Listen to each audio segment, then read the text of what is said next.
prazer estar com vocês aqui, com tanta gente dos últimos 40 anos. Olha que legal. Eu estava aqui presente, eu sou testemunha ocular da história. Tem professor aqui, eu não sei há quanto tempo está aqui, não vou dizer não. Elas vão dizer de mim, você já sabe, 40. Essa daqui é um pouquinho menos jovem que eles também, das primeiras turmas. E de mais outras 4 turmas. Então, é uma delícia estar com vocês, comemorando os 40 anos do nosso curso de turismo, né? E quem começa a falar, por ordem alfabética, é o Zari, né? Z.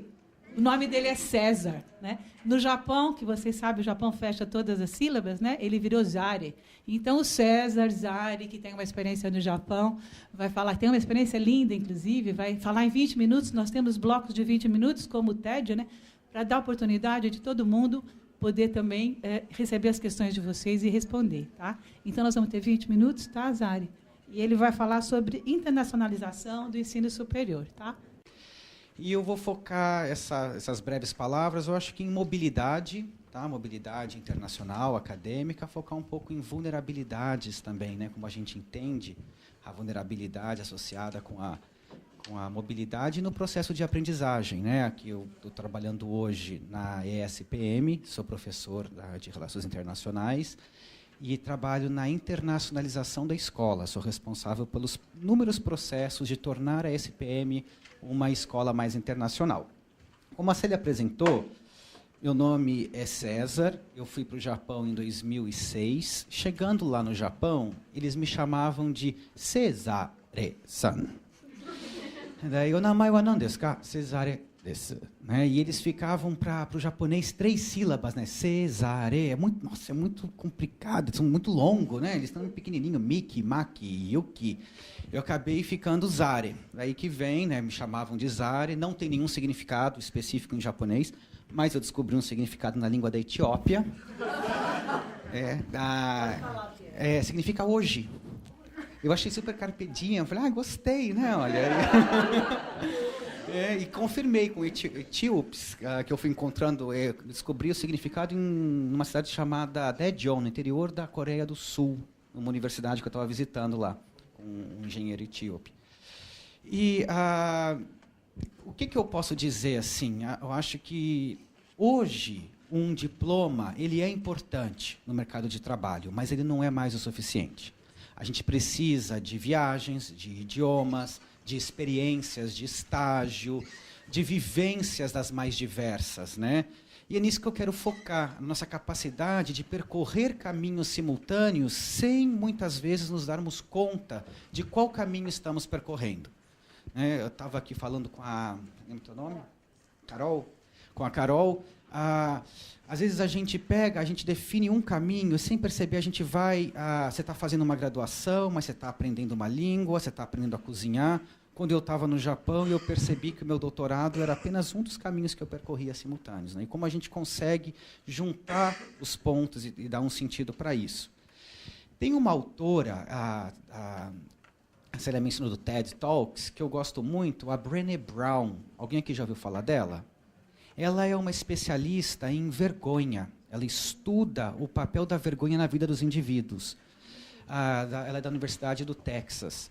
E ela fala muito assim de vulnerabilidade, né? Quando a gente fala em vulnerabilidade, o que vem à cabeça, primeiramente?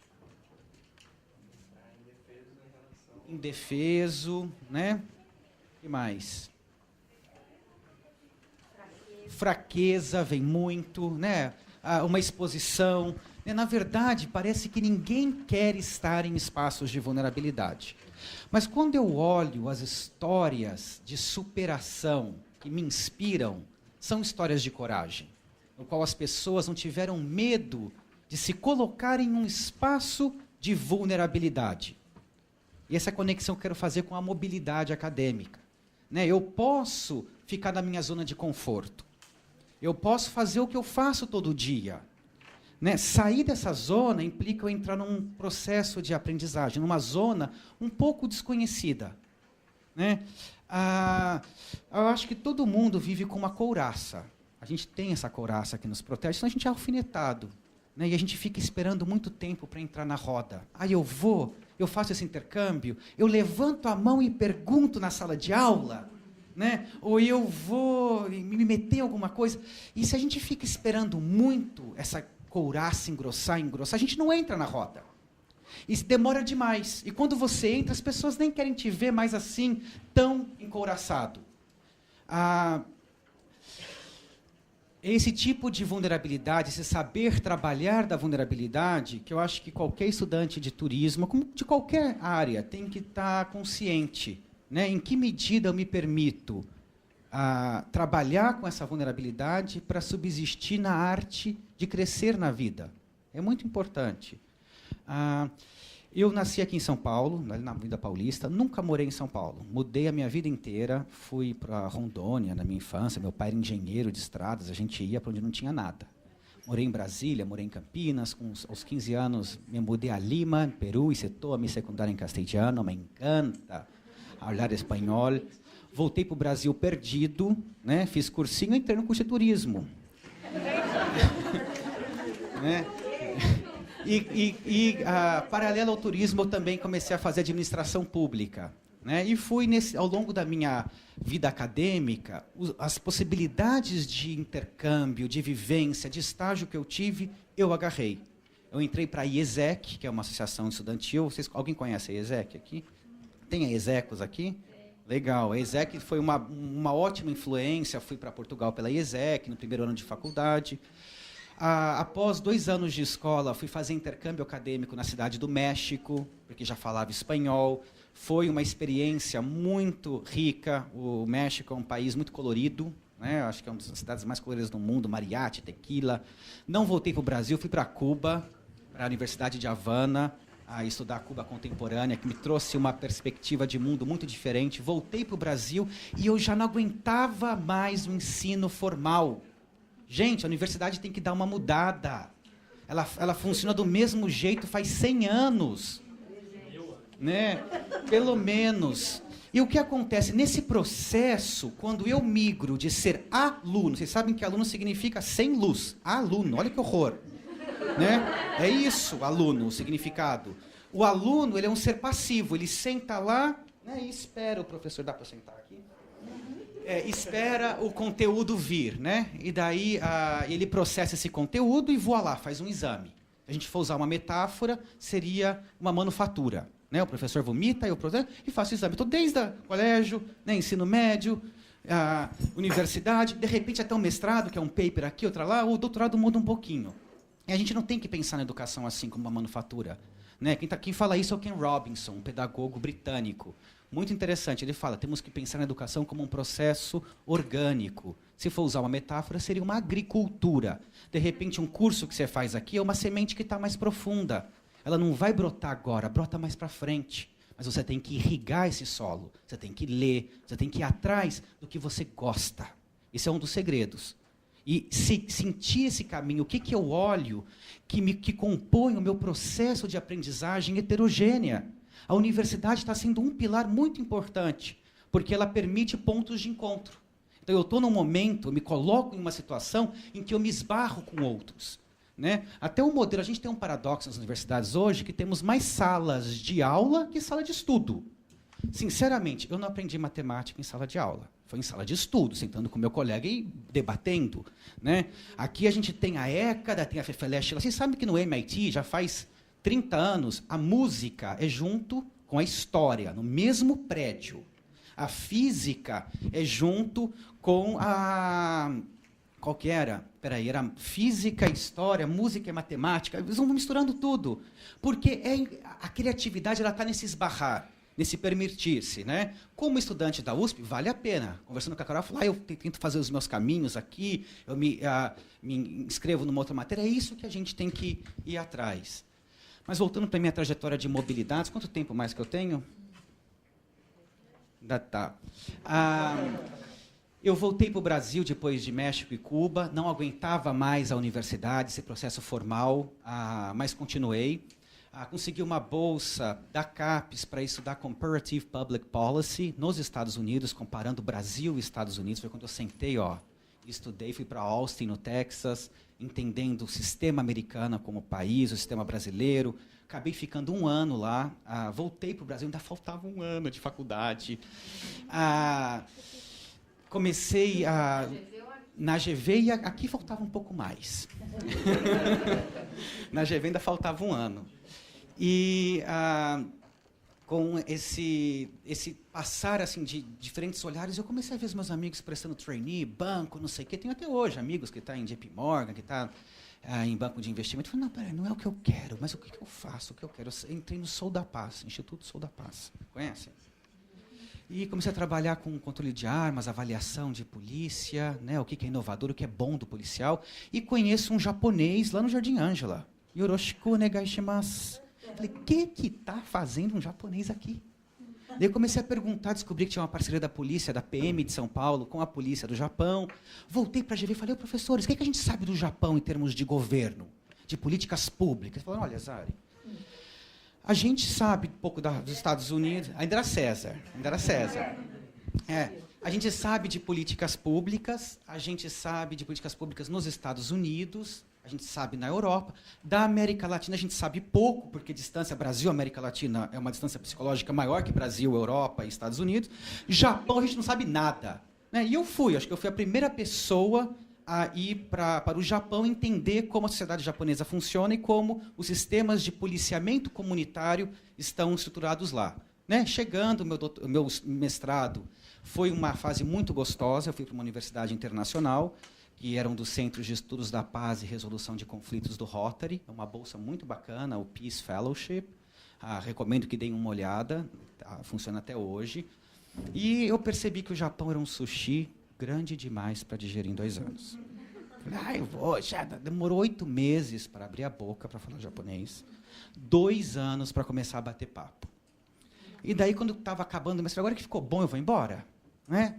Comecei no doutorado, concluí o doutorado em teoria das organizações, mudança organizacional. Né? No caso, meu objeto de estudo foi a PM de São Paulo, doutorando policiamento comunitário. Eu até brinco que eu saí da PM e fui parar na ESPM, né? Que hoje eu entendo como a ESPM está mudando a sua estrutura para se internacionalizar. O Japão me serviu de base para o mundo. Eu conheci pessoas do mundo inteiro, do Uzbequistão, das Filipinas, da Malásia. Fui para esses países, né, fazendo amizade. Hoje eu conheço eu estou com 33 anos, fui para 53 países. E contando, quero conhecer mais. Eu não fui para a África, enfim, mas quero me colocar em espaços de aprendizagem, em espaços de vulnerabilidade que me façam aprender algo com eles. Valorizo isso hoje. Eu acho que é o que vocês têm que procurar também. Né? Uma aprendizagem pautada no contexto, entendendo o que eu estudo, por que eu estudo, como isso se relaciona comigo, qual é a perspectiva que eu tenho em relação ao mundo à minha volta. É um lugar que eu me sinto muito desfamiliarizado, desconectado, ou um lugar que eu me conecto e tenho algo a trocar? Eu acho que esse sentido ele é muito importante. A sala de aula, ela é o espaço do ponto de encontro. Né? A gente vive hoje nessa lógica da hipermodernidade, onde tudo o que importa é fluxo. Né? Isso é o Martim Barbeiro que fala, um teórico da comunicação espanhol radicado na Colômbia. Né? Que a gente presta muita atenção no fluxo de pessoas, no fluxo de ideias, no fluxo de carros, e nessa lógica o ponto de encontro perde sentido. Né? Como eu ressignifico? As aulas que eu dou aula de negociação lá na SPM, de Ásia. Eu já até falei para professores, falei, olha, coordenador, não preciso de carteira e mesa, porque ninguém conversa com nuca. Não é? Né? Como é que você faz? Levanta, cria outras. Eu acho que a gente, se eu fosse olhar para trás, eu tive muita curiosidade na minha época de graduando, né, de graduação. A gente tem que ser ativo, tem que olhar para aquilo que nos move de fato. Eu acho que é por aí que a gente encontra um sentido, um significado na vida. Porque nem tudo é pelo prazer, mas sim pelo significado. Se você vai ver um filho, né, dá trabalho. Né? O pai, a mãe não está o tempo todo ali cuidando porque é prazeroso. Você não está desganar. Né? Eu converso, eu não tenho filho, mas tenho amigos que têm, pessoas próximas. Mas é o significado, o que eu vejo, né, que eu vou contribuir. Deixo aqui para vocês os próximos palestrantes. Muito obrigado. Hoje, quando eu estava imprimindo as palestras e os mini-currículos, eu vi que deu uma coerência fantástica. Eu acho que a gente não tinha falado disso, nós não limitamos o tema, né, a Débora e eu, mas o Zari falou de internacionalização, né, e o Daniel deu o tema dele, que é com que ele trabalha, né, internacionalização e seu papel na revolução educacional. Então, o Dani da Campus Brasil já veio aqui, é mais recente um pouco do que o Zari, vai falar na sequência. Bom, boa noite a todos. Em primeiro lugar, obrigado pelo convite, professora Débora, professora Célia.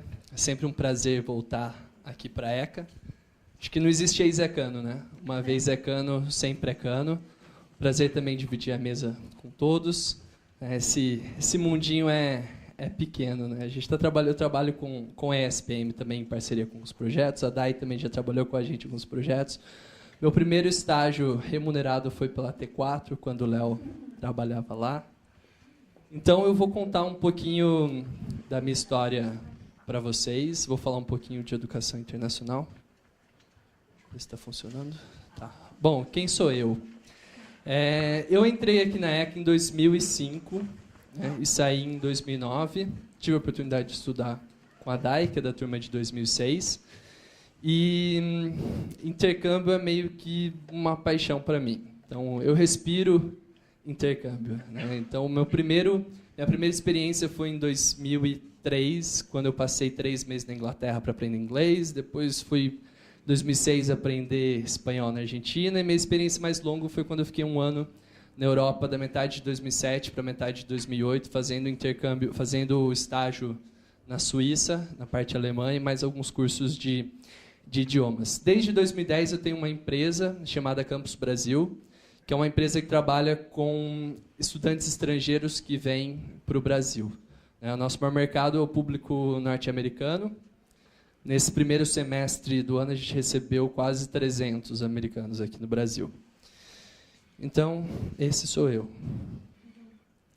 Tá, eu queria deixar uma mensagem aqui. Se eu fosse passar uma mensagem, se a minha apresentação tivesse uma frase, seria essa: saiam do Brasil para estudar. No meu ano, pelo menos, pouquíssimas pessoas fizeram intercâmbio, né? E eu acho que deveria ser obrigatório para o curso de turismo a pessoa sair do Brasil, né? Mas tem um detalhe: voltem, porque o Brasil precisa de vocês aqui.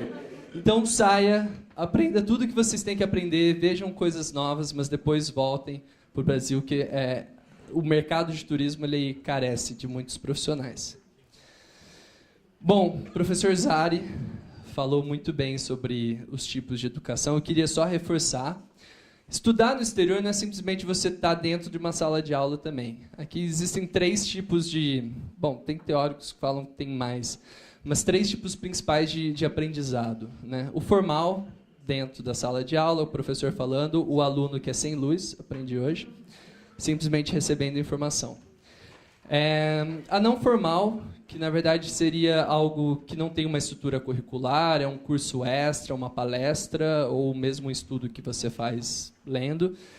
E o informal, que é o que você aprende, tem educação familiar, que seus pais passam esse tipo de educação, tem o que você aprende na rua. Uma educação informal para um médico é talvez ouvir os causos de doença que o povo conta. O do turismólogo é viajar. Olha que coisa maravilhosa. Então eu lembro do saudoso René, primeira aula de turismo, ele falou que uma vez que você faz o curso de turismo, parece que você coloca alguns óculos de turismólogo e você não consegue ver o mundo de outra forma. Eu vou além, não são os óculos, parece que implantam uma lente em você. Porque jamais você vai viajar como turista, você vai ser sempre um turismólogo. Daí, tá, por que eu vou começar com os obstáculos ao invés de falar dos motivos para estudar no exterior? Porque tem muita gente que coloca algumas coisas na cabeça. Não posso viajar por causa disso, por causa daquilo. Então, eu queria falar já dos obstáculos para a gente passar isso. Depois eu conto minha experiência, que vão ser os motivos, né? Qual que é o primeiro obstáculo? Vamos ver se eu acertei. Ah, acertei. Qual que é o segundo obstáculo? Qual que é o terceiro obstáculo? Ih, esse... Bom, eu coloquei tempo, mas... Então vocês estão com tempo de sobra, então esse já baixamos esse obstáculo. E daí falando um pouquinho de cada obstáculo. Dinheiro. Bom, Primeira solução, bolsas de estudos. Tem muita bolsa de estudos sendo distribuída. Vários, Instituto Alemã, Instituto Ensinar, você vai no consulado do país que você quer, ver o que tem. Sempre tem muita bolsa de estudo. Essa é uma alternativa. É claro que para a bolsa de estudo você tem que ter um bom conhecimento de língua, um conhecimento do país. Se esforce. Segundo, diminua a distância ou o tempo. Muita gente acha que intercâmbio é Europa e Estados Unidos. Não, gente. Põe Colômbia, Argentina, Uruguai. Você não precisa ficar um ano. Você não pode ficar um ano, fica 2 meses. Vai para a Colômbia aprender espanhol em Bogotá, passeia lá, conhece um monte de gente. Isso já é uma experiência super válida. Como eu falei, não é uma experiência formal de turismo que você vai estar lá numa sala de aula, mas você aprende muito fazendo isso. Então, isso até eles falam muito de downsize, né? Quando alguém quer entrar num mercado que pessoas têm menos dinheiro. Então, a Coca-Cola quer vender para classes mais baixas, então o que faz? Ao invés de vender de 2 litros, vende o menorzinho. Então, tem várias empresas que fazem esse downsize. E outra opção seria procurar lugares que te permitam trabalhar. Então, tem vários tipos de intercâmbio, Austrália, Irlanda, que você pode trabalhar e você acaba gastando menos dinheiro.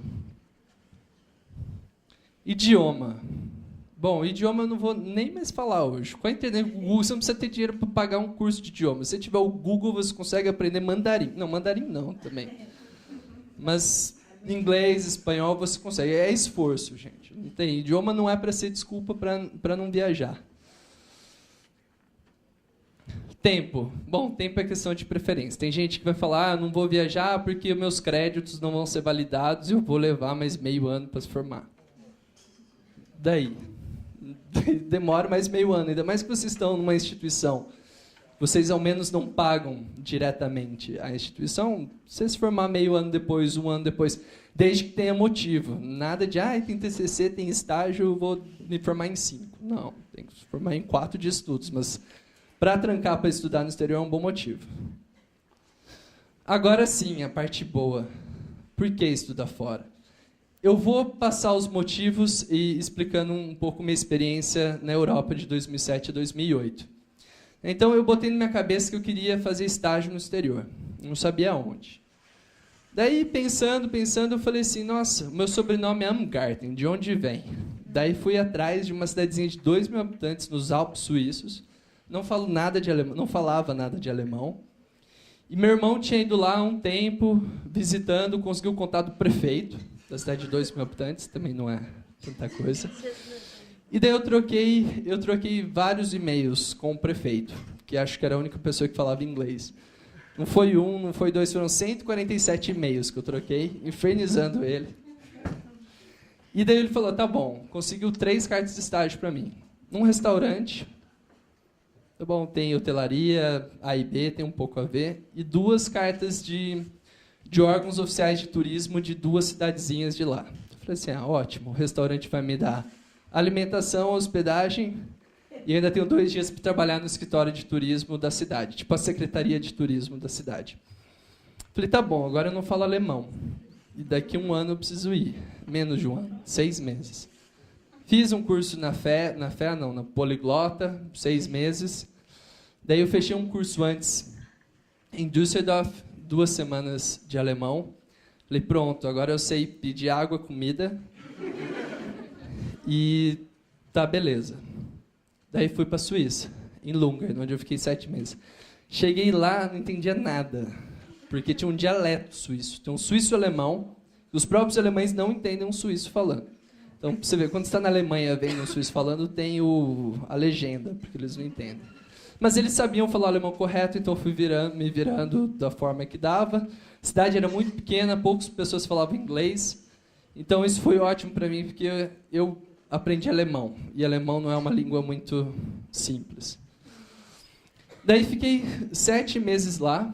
Como eu falei, eu trabalhava de quarta a domingo no restaurante, segunda e terça no escritório de turismo. Fiz muitas amizades, eles vieram para cá me visitar, foi muito bacana. Tá, daí eu fiquei 7 meses. Eu falei assim, se eu voltar agora, tem um monte de matéria que está trancada, que eu não posso, porque tem pré-requisito, então eu vou ficar lá mais um tempo. Eu fechei um curso de francês em Lyon, eu já tinha feito 2 anos de francês aqui. Fiquei um mês na Aliança Francesa lá. Depois de lá, fui para Bolonha. Também já tinha feito curso de italiano aqui no Brasil. Fiquei 2 meses lá. Aproveitei para tirar o passaporte também, que isso é um sonho de muito paulista. Depois de 2 meses em Bolonha, eu fui finalmente para uma universidade da Alemanha, mas para fazer curso de alemão, porque eu sabia o alemão da malandragem, eu não sabia o alemão oficial. Daí eu fiquei o último mês na Universidade de Münster, e de lá, como vocês viram, eu acabei no mesmo lugar, então eu pousei em Düsseldorf, saí de Düsseldorf, voo mais barato, e voltei para o Brasil depois de 11 meses e meio. E claro que entre um lugar e outro, final de semana, não sei o que lá, eu acabei visitando mais alguns paizinhos, né? Daí agora sim os motivos para viajar, né? Aprender uma nova língua, várias coisas engraçadas. Passo Carraio, Traveco Transportes na Suíça. Aqui o limite para beber na Suíça não é tolerância zero, você pode beber um copo. Em glass está ok, eles não falam copo do quê? De cachaça talvez não. Mas, enfim, essas coisas você aprende. Saí no jornalzinho da cidade com a camiseta da ECA, da turma de 2005. To be or not to be, that's the question. Internacionalizando o curso. Ver o mundo numa perspectiva diferente, né? Então, essa foto que está de ponta cabeça, não sei se vocês perceberam. Essa é a cidade que eu fiquei na Suíça. Pelos 7 meses. Esses dois aqui... Isso aqui é uma foto em Praga, na República Tcheca. De novo com a mesma camiseta. Esses dois são filhos de um ecano ilustre do jornalismo, Ernesto Palha. Eu conheci eles no hostel e no albergue da juventude. E foi muito engraçado, porque eu já estava pegando o Brazilian English. E daí, brasileiro adora falar que espanhol tem sotaque quando fala inglês, que francês fala inglês tudo very well, le Spanish. E a gente acha que brasileiro não tem sotaque, né? Isso é muito engraçado. Daí eu estava lá no hostel com um amigo alemão. De repente eu vejo esses dois aqui perguntando para o recepcionista, conversando em inglês. Daí eu falei assim para o meu amigo alemão, eles são brasileiros. Como você sabe, eles estão falando inglês? Vou reproduzir. Hey, you know somewhere where you can go out? That's not very expensive, not far away. Eu falei, putz. Eu falei, vocês são brasileiros? A gente é de São Paulo. Eu falei, sabia. E daí, quando eu fui adicionar eles no Orkut, na época do Orkut, eu falei, qual o nome? Bernardo Palha, não sei o que. Eu falei assim, vocês são parentes do Ernesto Palha? Ele olhou pro outro, a gente é filho dele. Eu falei, que legal. O Ernesto Palha é aquele que faz tá no Fantástico, fazendo aquele quadro aqui de racismo e isso e aquilo. Bom, enfim, uma carinha famosa. Fazer amigos do mundo inteiro. Eu falei, eu fiquei 2 semanas... em Düsseldorf, que foi o primeiro curso. Essa sala aqui, por exemplo. Esse cara é do Azerbaijão, faz medicina na República Tcheca.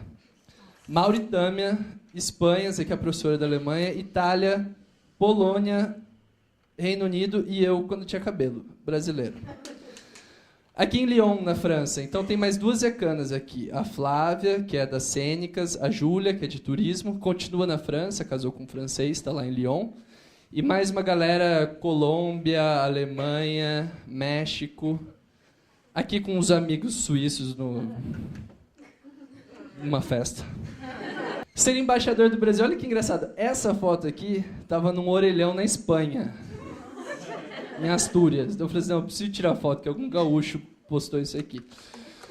Essa aqui era a minha mãe, Suíça. Essa aqui o povo trabalhava no restaurante, que eu dei a camiseta do Brasil, então ficou todo mundo super feliz, vieram pro Brasil depois conhecer. Aqui foi um churrasco que a gente fez na Laje, na Itália. Só brasileiro, a turma querendo tirar o passaporte europeu e a gente fez um churrasco na Laje. Então é muito legal, eles olham meio torto, assim, mas é bom para você ver as diferenças culturais. Novas experiências, né? Aqui eu tirando uva para fazer vinho. Minha família suíça falou assim, vamos para Zurique fazer isso, é super legal, a gente tira umas uvas, daí toma vinho. Eu falei, tô dentro. Achei que fosse tirar 10 minutos de uva, tirar foto e ir embora. Não, 5 horas tirando uva. Para ganhar uma garrafa de vinho. Eu falei, é exploração, quase que eu fui lá no Ministério do Trabalho. Bom, aqui na minha cidadezinha de novo, no inverno. Aqui eu tentando tocar Chama Alpenhorn, é tipo a corneta dos Alpes.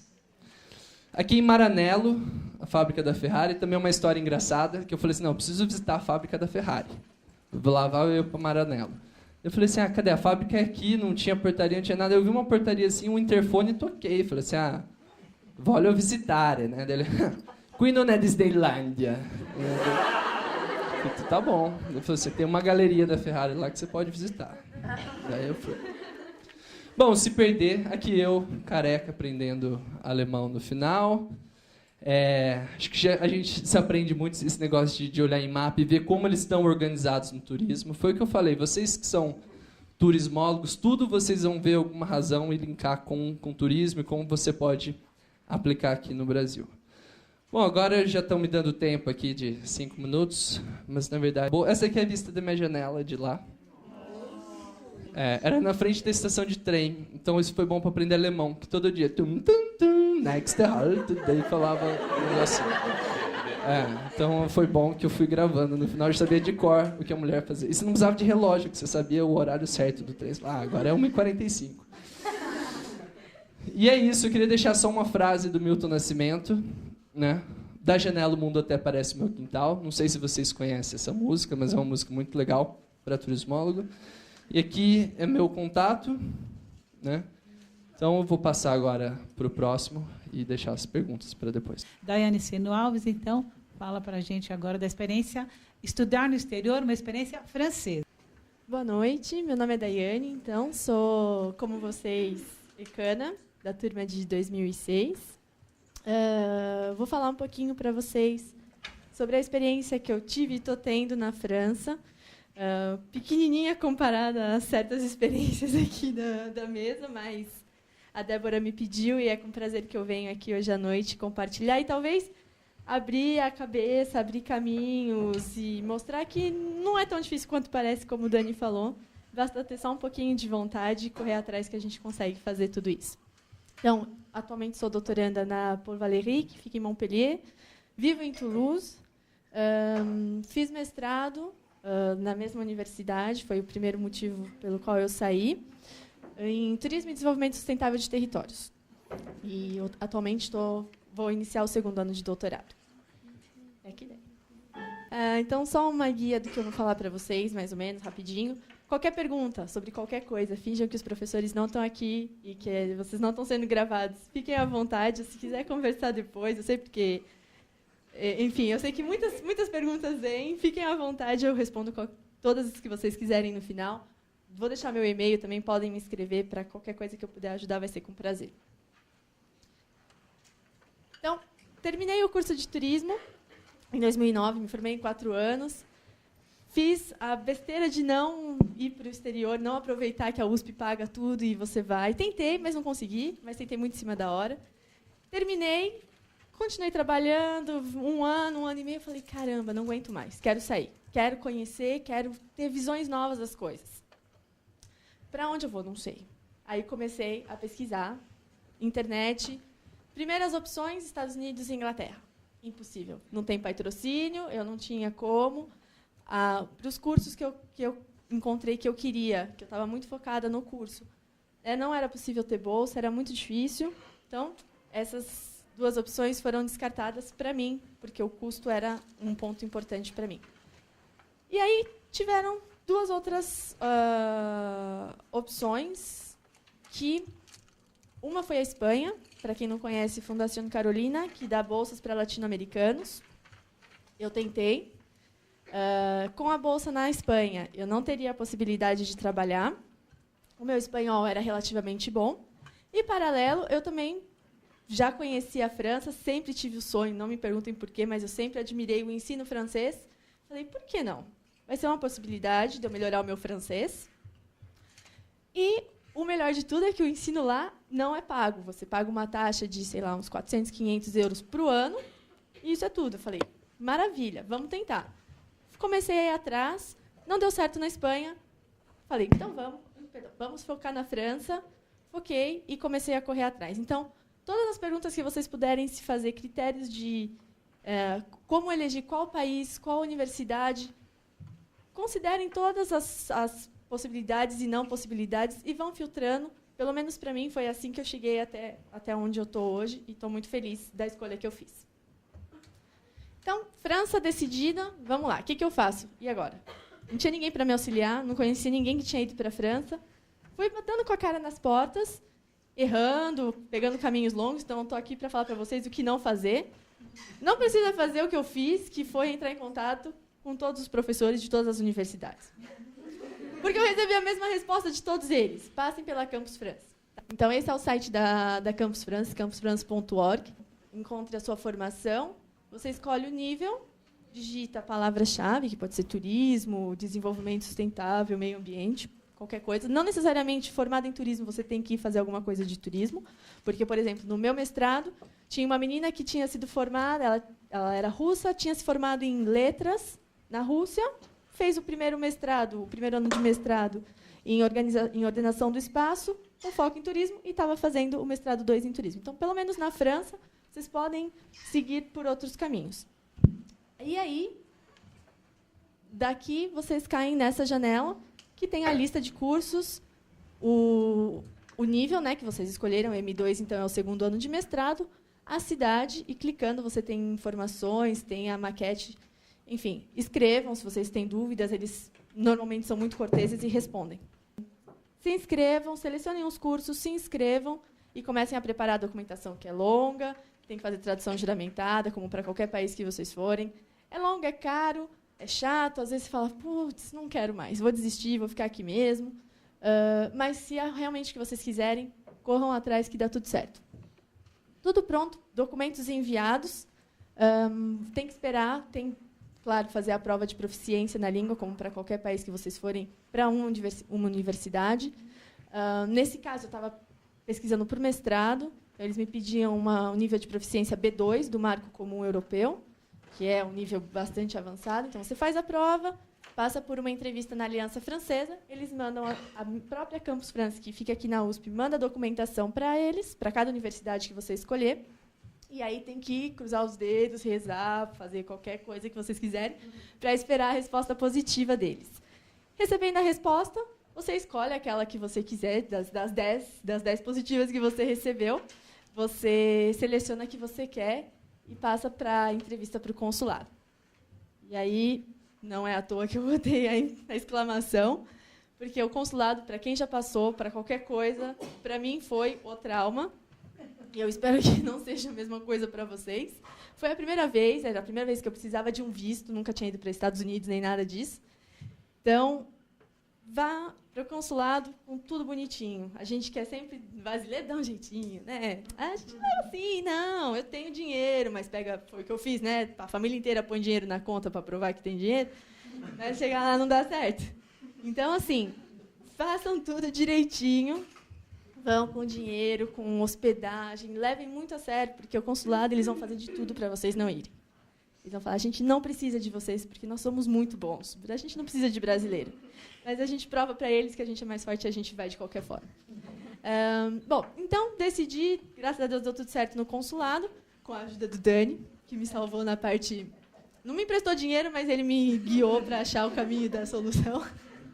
E fui para a França. Então, chegando na França, se tem um povo que é mais burocrático que a gente, são os franceses. Então, vem mais papelada. Você acha, putz, já passou, agora é só festa, vinho, queijo. Não. Não. Chegando lá, você tem que enviar mais documentos. Eles adoram documento. Mais documentos que o consulado daqui indica para vocês. E tem que ser enviado muito rápido para você ter o seu título de estadia, porque, senão, depois de 3 meses, você é considerado ilegal e é mandado para fora, só que, se por acaso a culpa for deles, não, a culpa vai ser sua. Então, o quanto antes vocês fizerem isso, melhor. Envia esses papéis, você faz a entrevista de novo, eles fazem exame médico para saber se você é uma pessoa saudável e te entregam. Esse processo é feito uma vez, mas você tem que renovar esse título todo ano. Então, todo ano, para mim, esse período, agora eu volto, você já volta no avião se benzendo, falando que Deus me proteja e que tudo dê certo para a renovação, porque é bem chato. É bem chato. Você tem que sempre provar que você tem dinheiro, que a universidade realmente te aceitou, e aí a universidade não te manda certificado. Enfim, não vou falar das coisas ruins, senão vocês não vão, né? Mas é assim. E todas as outras coisas para quem começa uma vida em um lugar diferente, não só no exterior, mas acredito que é a mesma coisa no Brasil se você muda de cidade. Abrir conta em banco, que para mim era tudo novo, sempre morei em São Paulo, estudava na USP. Abrir conta em banco e correr atrás de seguro de vida e descobrir as coisas francesas, que, por exemplo, uma coisa que se chama CAF, CAF, que é uma ajuda. O governo francês é pai, eles ajudam todo mundo. A gente acha que as nossas bolsas ajudam, o francês é igual. E essa CAF é um centro de auxílio à família. Ou seja, no meu caso, no nosso caso, como estrangeiros estudantes, eles ajudam com a moradia. Então, você preenche a ficha, leva toda a documentação e eles calculam quanto você tem direito e você recebe esse dinheiro na sua conta do banco todo mês. Então, é bem legal. Se alguém já tem ideia de ir para a França, já anota aí. Palavra-chave, CAF, muito importante. Adaptação. Eu passo, só botei para... Porque a gente sempre pensa nisso, todo mundo pergunta, e aí, como é que é? A gente sabe que é difícil, o processo é longo, cultura, pessoas, lugares, língua, mas passa. É difícil, mas passa. Depois, eu lembro de uma amiga minha, a russa, que falou, eu falava para ela, ai, que saudade da minha família, que saudade, não sei o que. Ela falou, calma, aguenta 6 meses, que depois de 6 meses vai melhorar. E foi. Parece que quando o reloginho marcou 6 meses, a minha vida mudou e eu falei, eu não quero mais voltar. E aí eu falei, agora está tudo ótimo, não tenho mais saudade. Mas realmente, parece brincadeira, mas foi o que eu senti de verdade. Falando um pouquinho sobre os estágios, as aulas que eu tive no mestrado, principalmente, e o estágio. Então, para vocês entenderem, o mestrado na França, você tem 2 possibilidades. O mestrado profissional, que foi o que eu fiz, e o mestrado pesquisa. O mestrado profissional, você tem 6 meses de aula, período integral, e depois a obrigação de 5 a 6 meses de estágio.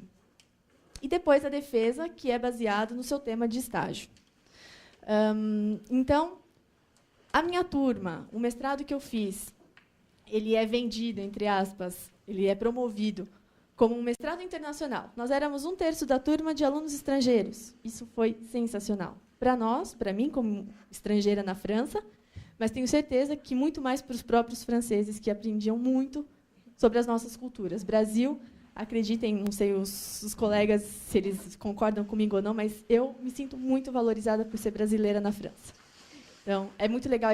As experiências que vocês têm aqui, acreditem, por mais que vocês achem que aquele estágio de legal pra caramba que você fez não vai te servir em nada, comparado lá fora com as experiências que eles têm, a gente é bom. A gente é bom. Então, acreditem nisso. E o estágio que eu fiz foi num setor público, foi numa administração pública, que me interessa muito, me interessava no Brasil, e eu tinha interesse em conhecer mais na França. Me permitiu isso, me permitiu ter esse conhecimento do sistema francês, que é bem complicado, me permitiu evoluir no idioma, porque eu tinha que fazer contatos diretos, organizar reuniões, apresentar o projeto. Você é forçado a trabalhar e forçado a trabalhar em francês. Nesse meio tempo, apareceu a oportunidade do doutorado, o meu professor de lá me propôs, trabalhamos o tema, começamos o processo de inscrição, terminei o mestrado em setembro, em outubro me inscrevi no doutorado, e daí foi. Nesse ano, começo do ano, o professor Vitor Aquino foi para lá, que é o meu... Eu estou fazendo co-orientação com a USP, foi para Montpellier para assinar o convênio com a USP. Então, talvez, para quem tiver interesse, daqui para frente vai ficar mais fácil ir para Paul Valéry, fazer um estágio, ou fazer um semestre, alguma coisa assim. Informe-se como você sente, não sei aqui onde está o processo, mas deve ser mais fácil agora. E aí a Débora me pediu para eu trazer um pouquinho para vocês da minha percepção desse turismo francês, estando lá. Que a gente imagina a França destino número 1 do mundo, eu sempre, tive essa ideia, uau, que lindo. E é um país muito lindo para quem já viajou, mas a França não é só Paris. Mas, enfim. Mas essa questão de França ser destino número 1 do mundo é questionada pelos próprios franceses, tanto que as pessoas que intervinham no mestrado questionavam. Quem diz que a gente é destino número 1? Vamos parar de querer crescer e se achar e vamos aceitar que a gente pode ser só um país de passagem. Paris, tudo bem, a gente não pode negar, mas nós não somos tudo isso. Então, a gente precisa continuar trabalhando e continuar melhorando essa atividade turística, que é muito forte. Isso a gente não pode negar. E comparado com o que a gente tem no nosso Brasil jovem, é muito, muito boa, é muito bem organizada. Eles estão, para dar só uma ideia para vocês, eles têm 4 níveis de organização para o turismo. Então, o nível nacional, que cuida, como se fosse a Embratur, de promoção no estrangeiro do país, o nível regional, que foi onde eu estagiei, o nível departamental e o nível local da cidade.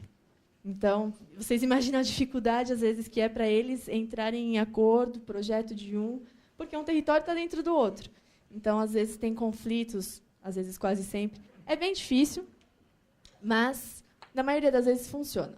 E funciona, que eu acho muito, muito bonito, e queria que isso fosse assim também aqui, espero que seja um dia, a questão da preservação e valorização do patrimônio. Não só, mas também o conhecimento do patrimônio. Quando você pergunta para uma pessoa o que aconteceu no local onde está o pátio do colégio e a pessoa não sabe, é triste um paulistano. E lá não. Lá eles sabem que aquela igreja foi tal coisa, que aqui nesse lugar aconteceu tal coisa. Eles têm o interesse, ninguém obriga. Eles, não sei, está na cultura, está na mentalidade deles, eu acho que isso é muito legal. E um ponto interessante também é que eles têm um forte turismo interno, não só interno, mas de proximidade. A desculpa deles, francês adora desculpa, e francês adora... Eu falo mal de francês, estou lá, não, mas é muito engraçado. Eles falam da crise, porque a crise. Então, eles falam que não, a gente agora não vai para o exterior, porque a gente está em crise. Então, a gente vai viajar dentro do nosso país, porque a França é linda, porque a França é isso. Mas, antes da tal da crise, eles já faziam isso. Então, não dá para entender. Fato é que eles viajam muito dentro do país, e, sobretudo, nas regiões mais próximas. Lembrando que a França tem uma certa rivalidade norte-sul histórica. Então, por isso, até que eles preferem visitar o local próximo de onde eles vivem. E, para terminar, a questão do que eu esperava, imaginava antes de ir e como é, na verdade, a realidade. Tudo é diferente. Nada do que eu imaginava foi o que aconteceu. E que bom, entendeu? Porque eu adoro surpresas e eu adoro, como falou, estar em zona de risco e enfrentar dificuldades. Eu acho que isso realmente, como o Zali falou, isso faz a gente crescer. Isso me fez crescer muito. Estudar em uma universidade francesa me permitiu comparar, ver que aqui todo lugar do mundo, como ele falou também, as universidades são quadradas e tudo funciona da mesma maneira. Mas, ao mesmo tempo, estudar em uma universidade francesa me deu uma nova visão das coisas, uma nova visão do turismo, uma nova visão do mundo, que era o que eu buscava quando eu saí daqui. E a mistura, como eu já falei, a mistura cultural também foi muito boa. O mestrado, digamos que ele era um pouco mais informal do que eu imaginava, porque eu imaginava um mestrado sentado, fazendo. Meus professores, eles eram, digamos, meio louquinhos.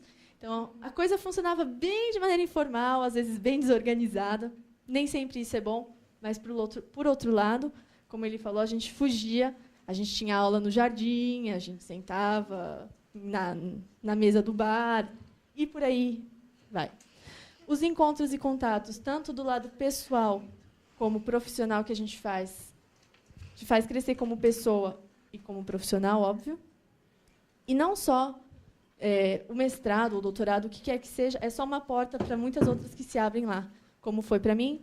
No mestrado que eu fiz, por exemplo, a foto da esquerda, sou eu em Veneza, porque a gente não foi de férias, a gente foi trabalhar em Veneza, fizemos um ateliê que valia nota, mas, óbvio, um ateliê em Veneza é muito mais legal do que você ficar dentro da universidade. Tudo pago pela universidade, ou seja, não esperava por isso. Foi assim, fomos de ônibus, 15 horas de viagem, mas não tem problema, entendeu? E, graças ao Dani e à Marina, da Campus, que me indicaram para uma empresa parceira deles, eu trabalhei com um grupo de brasileiros que foram para a Europa para visitar instituições europeias. Eu coordenei eles durante essa viagem lá. Ou seja, coisas acontecem e que a gente não esperava antes. Então, só agora, realmente, para terminar, ir ou não? É a pergunta que a gente faz. Deixo tudo e vou, que foi o que eu fiz. Vem de carro, larguei namorado, falei tchau, mãe, e fui. Então, tenham em mente que barreiras e preconceitos vocês sempre vão ter. Sempre, sempre, sempre. E vai ser sempre alguma coisa nova. E vai ser sempre difícil, mas é possível vencer essas barreiras. A distância e a saudade, para aqueles que são muito apegados, como eu, é difícil, às vezes pesa, mas também dá. É só a gente ter foco. Melhor ainda se tiver dinheiro para voltar para o Brasil todo ano. Que não é o meu caso, como a Zélia falou, é mentira. Eu não estou aqui lá todo o tempo. Eu queria, mas não estou.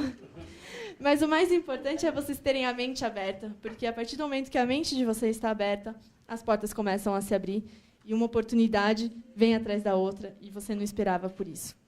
Então, claro que conta para o currículo, essas experiências todas no exterior, os idiomas que você aprende, porque eu estou na França, mas às vezes eu falo mais espanhol do que francês, porque eu tenho amigos latinos.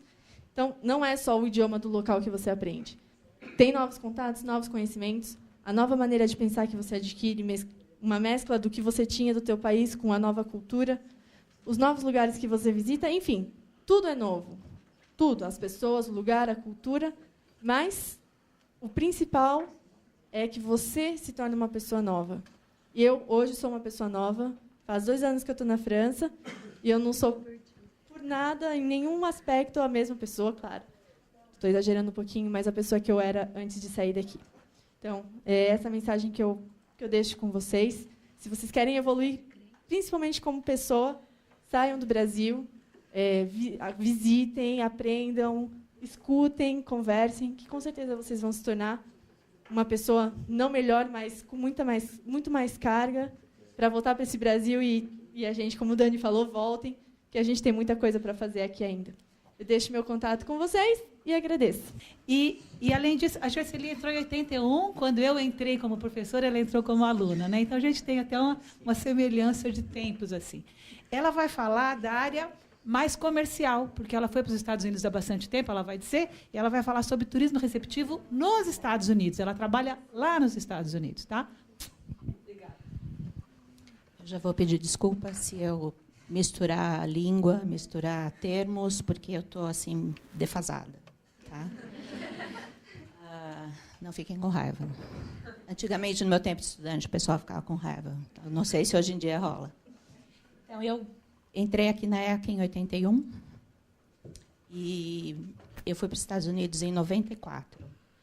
Eu fui uma abnormalidade aqui. Naquela época, você entrava na ECA e fazia 2 anos de básico, né? E depois elegia. Na época que eu entrei, você já tinha que eleger antes e quase ninguém escolhia turismo. E foi a minha primeira e única opção. Eu não estava interessada em nenhuma outra área aqui da ECA. E até o pessoal do CRP foi procurar quem é a pessoa que fez a primeira opção em turismo. Tá? Fizeram uma palestra, chamaram os calouros, né, que optaram, tal, para ver quem era a doida aqui. Mas, enfim, eu gosto muito dessa área, sempre gostei. Depois que eu me formei, eu não consegui trabalhar na área por... Boa pergunta. Por quê? Para falar a verdade, quando eu saí no mercado, eu sempre quis trabalhar com turismo internacional, com grupos, com eventos, com incentivos. E não gostei do que eu encontrei lá fora. Eu não conseguia falar a mesma língua das pessoas. E eu comecei a trabalhar eu entrei na FEA, fiz 1 ano e meio de FEA, não gostei do chauvinismo dos professores na época. Eles não tinham a mínima consideração com as mulheres, poucas que tinham. Isso em 84, 85. E eu já estava me sentindo muito velha para ter que passar por isso. Então, eu parti para uma outra coisa. Comecei a trabalhar com pesquisa de marketing na FEA, com um núcleo de pesquisa de marketing. Começo da FIA. Existe FIA ainda? Existe. E depois, com 2 sócios, por 5 anos, tive uma pequena agência de propaganda. E depois eu fui passear nos Estados Unidos, conheci um americano.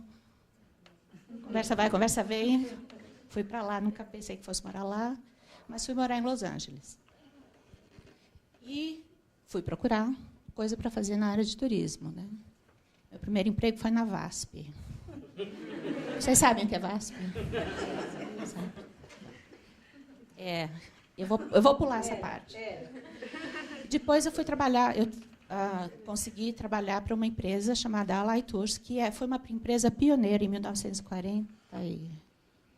Logo depois da guerra, quando eu estava começando essa coisa de turismo de massa, de turismo organizado, não só para a elite, né, mas uma coisa assim, por causa dos meios de transporte, avião, blá, blá, blá, que vocês devem aprender aí com alguém.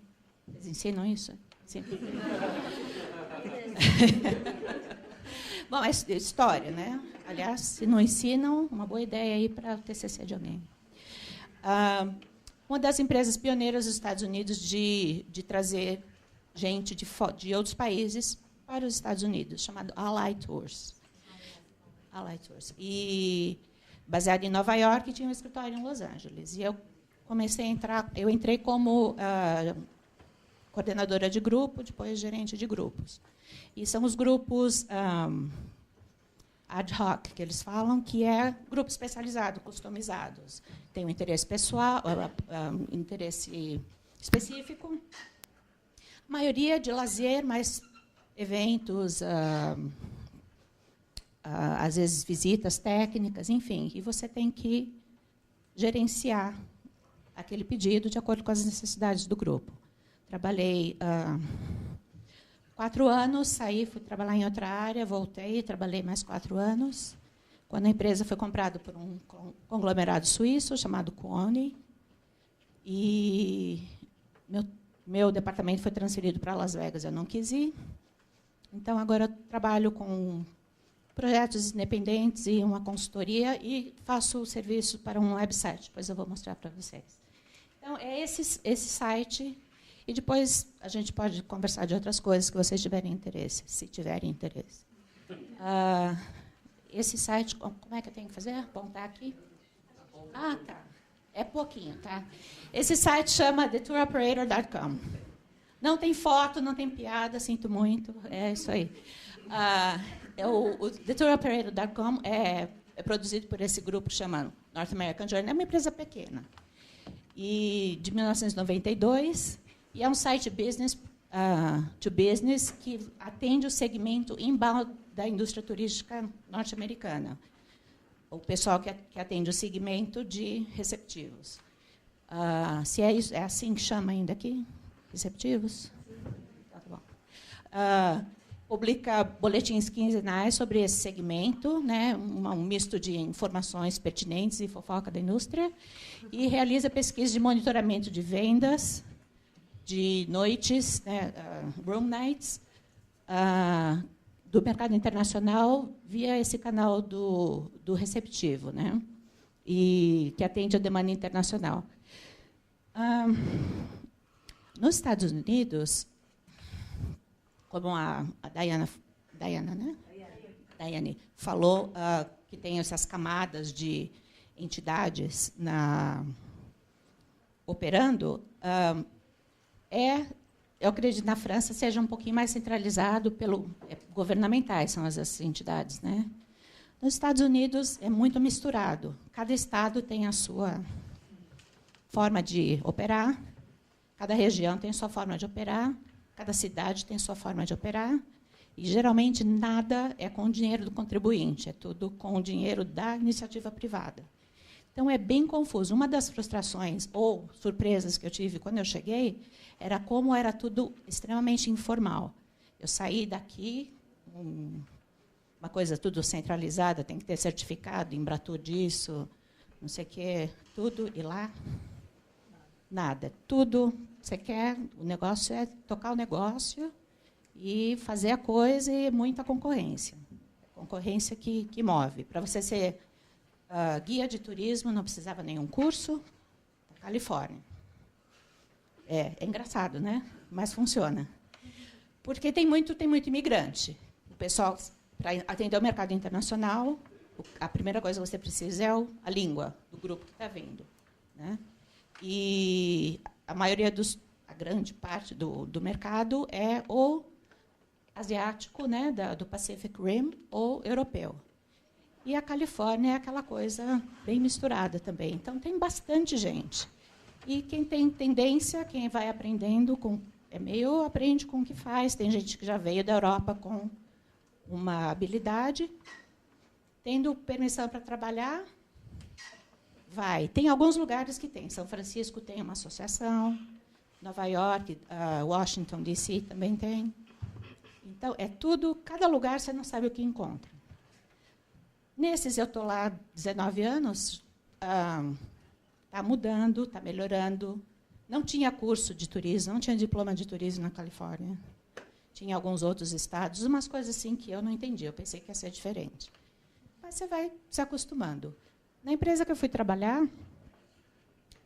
o staff era meio americano, meio de todo lugar, porque atendia o mundo inteiro. E, mais ou menos, o mercado era dividido com a sua experiência de operar os grupos e as línguas que você fala. Então, minha língua é português, né?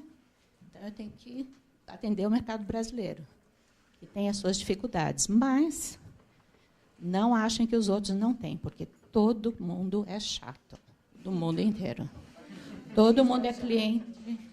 Cliente é chato, na boa, mas é chato. Francês é chato, suíço é chato, alemão é chato, japonês é chato, cada um do seu jeito. Cada um tem a sua... Isso é piada, mas, na verdade, você vai se acostumando com o que precisa. São requerimentos que você precisa para você fazer um bom trabalho, conhecer o que eles gostam, o jeito que eles trabalham. E é uma experiência muito enriquecedora, porque, apesar das piadinhas de que é chato, não é chato, com os seus colegas, né, de escritório, e você sabe mais ou menos, você já antecipa. Tal grupo, o pessoal de tal país vai querer isso, vai querer aquilo. Mas você aprende, e tem uma conversa legal, né? Quando eu saí do Brasil, que eu trabalhei com turismo aqui, fiz um estágio no final do curso aqui, numa agência in-house da Pirelli, as reservas eram feitas por telex. Quem sabe o que é telex? Olha, então vocês anotem aí, homework. Procurar o que é telex, como funciona. Então, é uma maquininha lá, fazia que passava, demorava para ir para outro país, voltava com a reserva, né? E eu peguei essa transformação toda, né, de telex para fax, para e-mail, internet, Skype, essa coisa toda. Eu não sei onde vai parar. É bem exigente com a gente. Esse trabalho é longas horas, muita atenção ao detalhe, mas é muito enriquecedor, porque você está lidando com a expectativa das pessoas. Isso vocês já ouviram 300 vezes, mas é super verdade, porque é uma coisa que não tem volta. Todo mundo, no mundo inteiro, quer viajar. E quer viajar de um lugar para o outro. E vai sempre precisar de alguém que vai fazer os contratos, vai contratar os profissionais, que vai atendê-los, que vai dar treinamento para as pessoas dos hotéis, que tem contato dos restaurantes, do que seja, sempre vai precisar disso.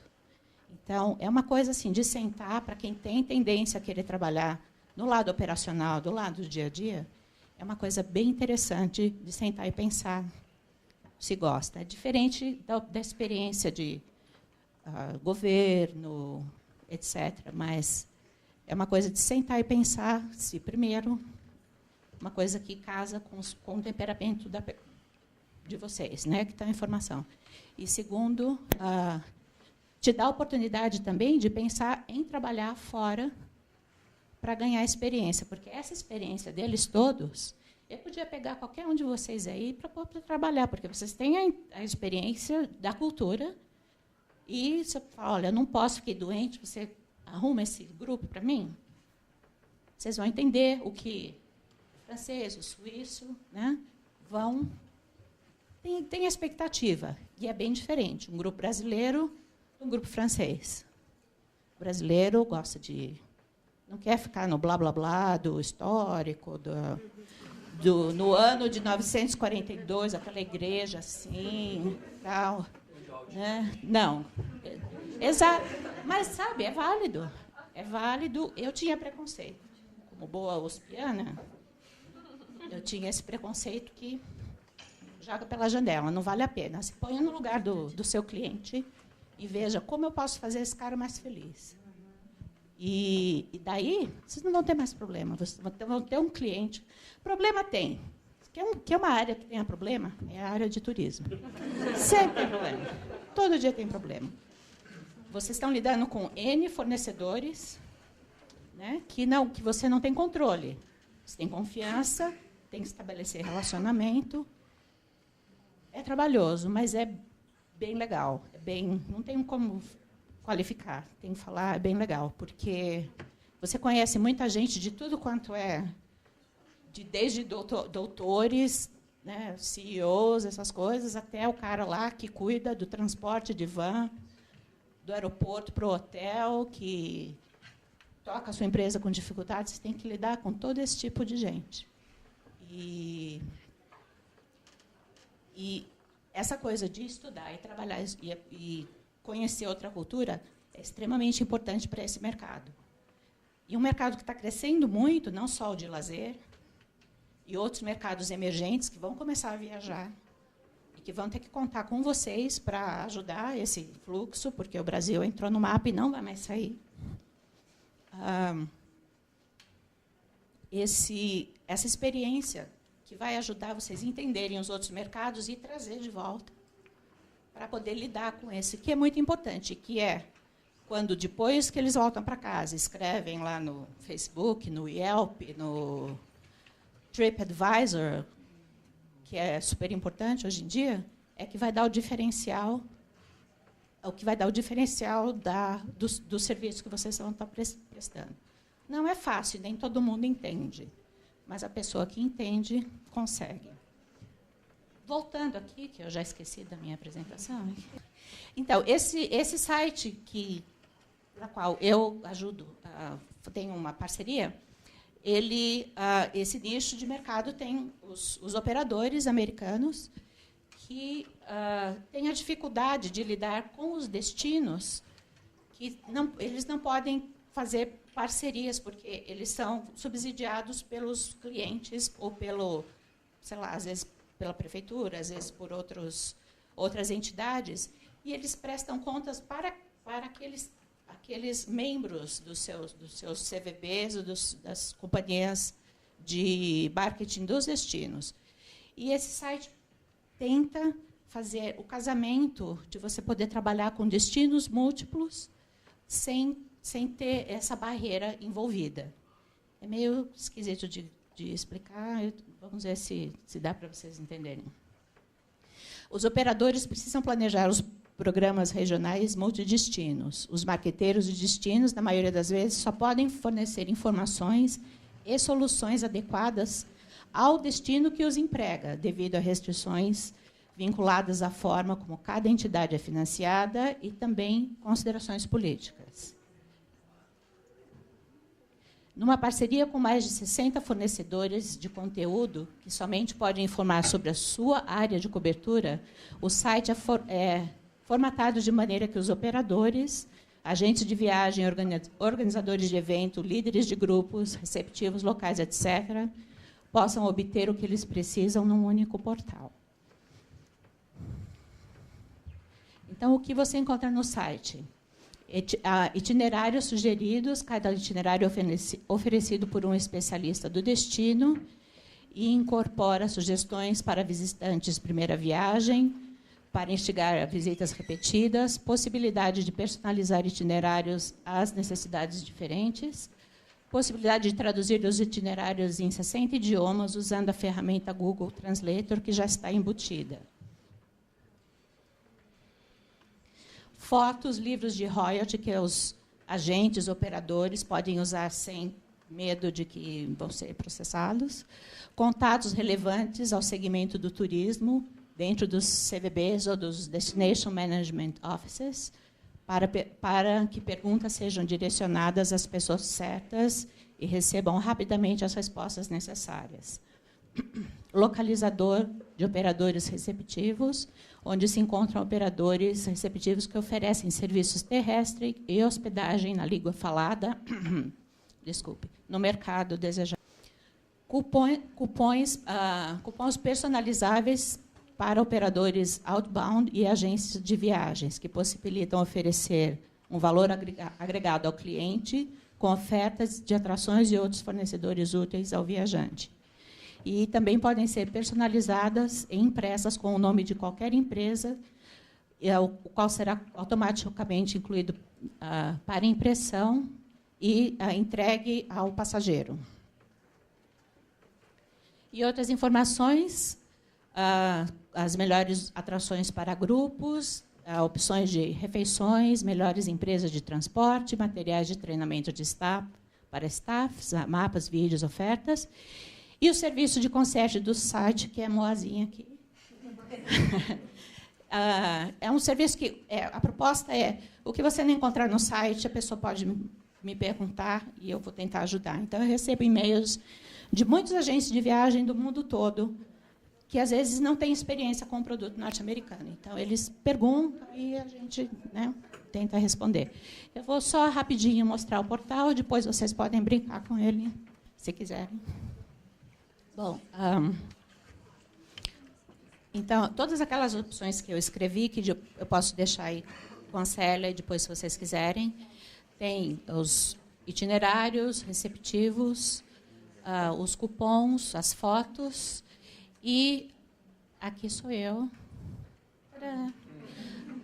Você se registra ao site. Quem quiser brincar com o site, é só registrar com um e-mail, é tudo que precisa, e explorar esses recursos. O serviço é gratuito para a indústria e o site é sustentado com a inclusão, os destinos se tornam membros, né? Esse pessoal que está trocando aqui pagam, né? Compram os pacotes de serviços do site e são eles que sustentam, e a empresa também faz eventos que agrega os dois lados, os destinos, ou os vários lados, os hotéis e os operadores. Tá? Então, depois, se sobrar um tempinho, a gente pode, quem quiser ficar também, a gente brinca um pouquinho de touroperator.com. Obrigada. Delícia. Nosso querido Léo voltou para cá um pouquinho. O Léo vai falar de uma experiência da Suécia que eu não lembrava, não sabia, acho. Só sabia da Austrália, eu sabia que o Léo era australiano, praticamente. Então, bom, Léo Moraes, para você. Em primeiro lugar, queria agradecer muito o convite, Célia, Débora. É realmente, assim, sendo ecano, é um prazer muito grande estar aqui de novo, né, depois de tanto tempo. Eu sou da turma entrei aqui em 98. Durante o meu bacharelado aqui, né, tomei essa coragem, fui para fora, atrasei meu curso em 1 ano por conta disso. Né, eu não sei como é que funciona o curso agora, mas na época ele era um curso anual. Então, eu fui para fora para passar 6 meses e acabei perdendo o ano inteiro. Então, se é o caso ainda, sugiro que vocês já, né, se organizem para ir para 1 ano, né, para fazer realmente valer esse tempo todo. Mas eu sempre tive essa coisa assim de querer sair para fora do Brasil. Me deparei, né, como o César já colocou aí, com momentos em minha vida em que eu tinha muita vergonha de tudo, eu era muito tímido. Né? E essa questão da viagem acho que me abriu muitas portas e me fez enxergar aí, né, o quão grande é o mundo, enfim, quantas oportunidades estão por aí. Então, a primeira vez que eu saí do Brasil, na verdade, eu tinha 16 anos de idade e fui para a Austrália aí como estudante de intercâmbio, né, fazendo, enfim, um pedacinho do segundo colegial, na época ele chamava de segundo colegial, né? Lá na Austrália, tinha pouco conhecimento de inglês na época, apanhei muito, né, no início. Fui para uma escola assim, bem isolada, bem longe de tudo, era o único estudante estrangeiro. Mas foi muito bom porque me obrigou assim, a realmente aprender a língua. Né, e me despertou a vontade de voltar para lá. Voltei para o Brasil e meu pai falou assim, olha, já paguei uma viagem, agora você se vira, né? Você quer viajar por conta. A única coisa que eu podia fazer naquele momento era dar aula de inglês, né? Já que eu tinha aprendido inglês. Então, assim, acaba sendo até uma boia salva-vidas aí para vocês aprender um outro idioma, porque pode aí facilitar a vida profissional. Aí juntei dinheirinho durante um ano, fui viajar para a Austrália daí já com 18 anos de idade, pude conhecer bastante o país, né? Fui como turista dessa vez, não como estudante de intercâmbio. Voltei para o Brasil, prestei vestibular, né? Estava aí todo empolgado com a história do turismo, descobri por acaso que existia carreira de turismo, né? Prestei a FUVEST, o primeiro ano não entrei, segundo ano acabei entrando aí depois de um ano de cursinho. Comecei a fazer o curso, no final do segundo ano, estava ainda com aquela vontade de sair de novo, descobri que algumas universidades australianas tinham um programa que eles chamavam de Study Abroad, que era um programa que você podia fazer as suas disciplinas optativas, né, no exterior. Era um programa bacana porque ele era razoavelmente barato, que você passava só 6 meses, você não estava fazendo um bacharelado completo, né, você escolhia as disciplinas que você fazia e depois podia voltar para o seu país de origem e pedir, né, para revalidar esses créditos. Foi o que eu fiz. Na época, acabei não cursando nenhuma disciplina optativa aqui na USP, todas foram cursadas no exterior durante esses 6 meses. Consegui revalidar tudo, foi super tranquilo. Depois de mais 2 anos aí, né, terminei o meu curso.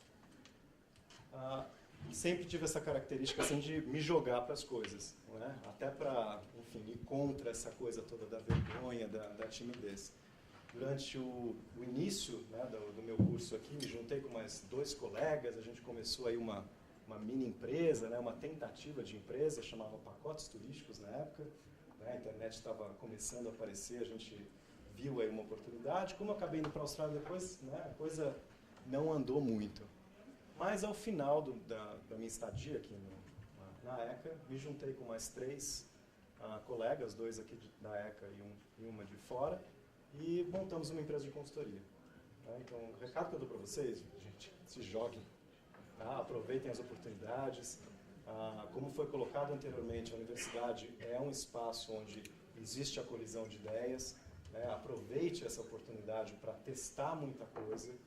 Vocês estão aí numa época ainda que vocês não têm muitos compromissos familiares, a maioria, né? Ainda tem aí a liberdade, a possibilidade de experimentar bastante. Então, façam isso.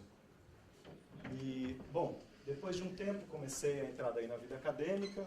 Em 2008, eu estava assim, atolado de trabalho, estava cheio de uma série de coisas, né? A área de consultoria no Brasil não é fácil, você lidar com o poder público é extremamente desgastante, né? Num país onde a corrupção ainda, infelizmente, impera.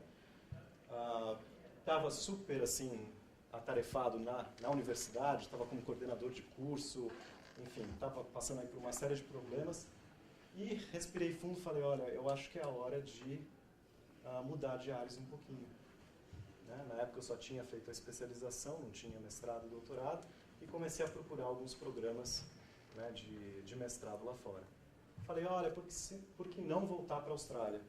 Né, já que o idioma inglês era um que eu tinha já um razoável domínio, já conhecia o país, né, e comecei a procurar. E descobri a Universidade de Melbourne, que era uma universidade que eu já conhecia, tinha uns cursos bem bacanas, decidi aplicar. E apliquei para o mestrado. Né?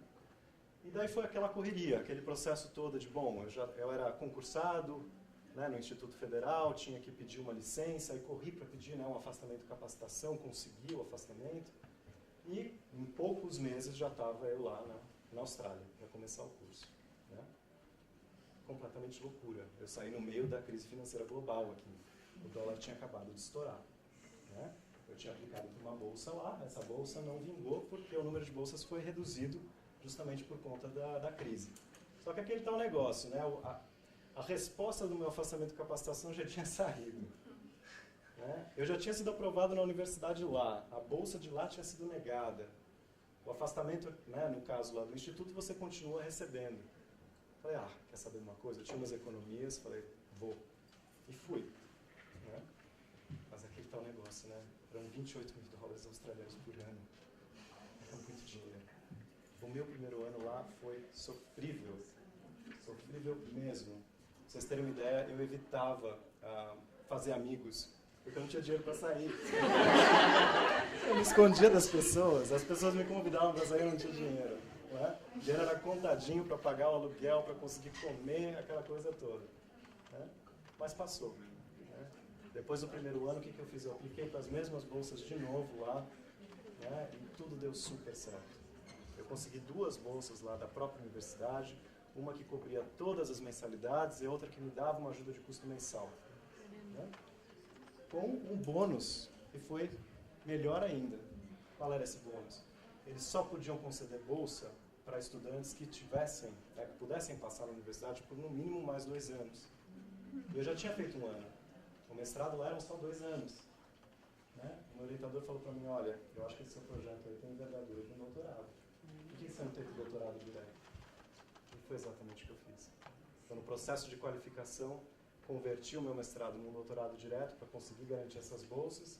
Aí essas bolsas passaram a valer para 4 anos. Né?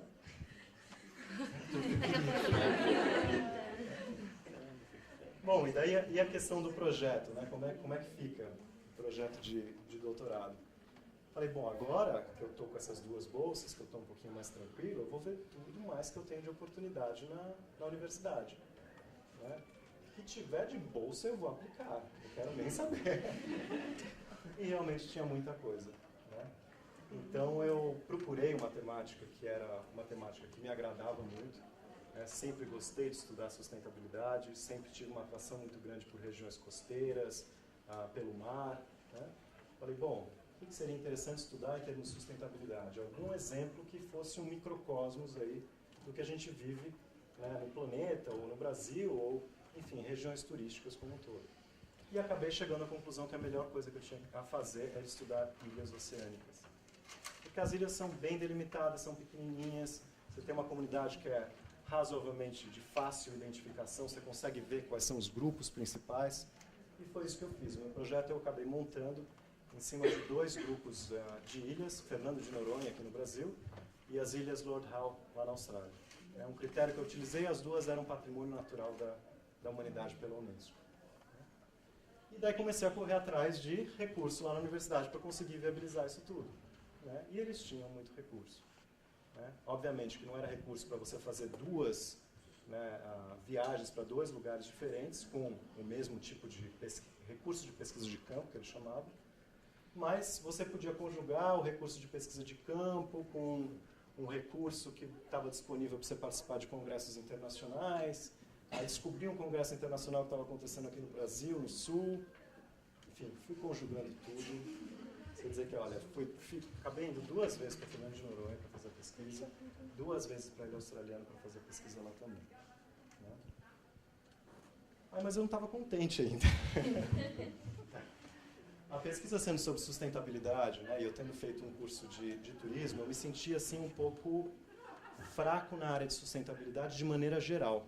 A gente aprende muito aqui sustentabilidade só na área do turismo. Eu achava que era necessário ir mais a fundo, ir lá nos primórdios, né, da discussão de sustentabilidade. Aí descobri que na Suécia tem um centro muito interessante na cidade de Lund, que é um centro de excelência em pesquisa para a integração das dimensões sociais e naturais de sustentabilidade. Né? Descobri mais uma bolsa que a universidade tinha. Apliquei para essa bolsa e lá fui eu para a Suécia passar 6 meses para estudar dentro desse centro.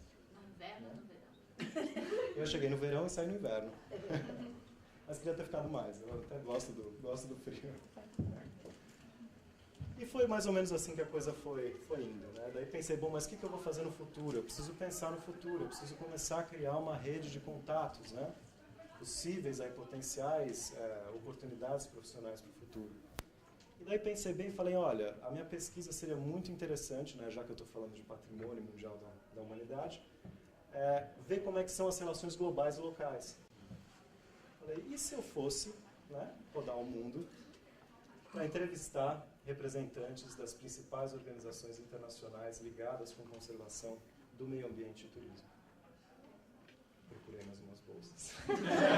Tudo bem. E lá fui eu. Acabei indo para Madrid, para a Organização Mundial do Turismo, fui para Nova York para entrevistar pessoas da ONU e do Programa de Desenvolvimento das Nações Unidas, fui para Paris para entrevistar o pessoal da Unesco, o pessoal do PNUMA, né, que fica em Paris também. Acabei indo para Hamburgo para entrevistar o pessoal da WWF Internacional. para Glan, na Suíça, para entrevistar o pessoal da União Internacional de Conservação da Natureza, para a Noruega, enfim, o Centro de Resiliência em Estocolmo. Acabei montando aí, né, uma pesquisa que me era interessante e que me possibilitava fazer vários contatos com pessoas-chave que pudessem aí me auxiliar no futuro. Né? Eu tinha preparado essa apresentação aqui, mas vou passar muito rápido com vocês, porque...